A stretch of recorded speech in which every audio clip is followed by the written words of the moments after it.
पौली क्षेत्र के ग्राम पंचायत बगही में शुक्रवार को अन्नपूर्णा भवन निर्माण के लिए प्रमुख संघ जिला अध्यक्ष राम मिलन यादव द्वारा भूमि पूजन कर भवन निर्माण की आधारशिला रखा गया।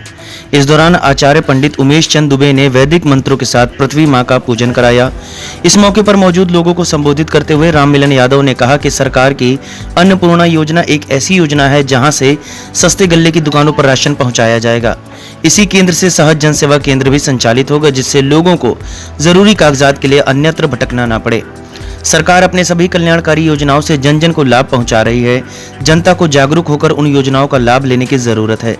इस मौके पर ग्राम पंचायत अधिकारी संतोष मिश्रा, प्रधान राजन प्रसाद, कल्पनाथ यादव, जितेंद्र यादव, दिलीप मौर्य, अनिल, लालचंद मुन्ना यादव, शिव कुमार, गोली प्रसाद, हरिराम यादव, त्रिलोकी, राम दुलारे, शंभू यादव सहित तमाम लोग मौजूद रहे।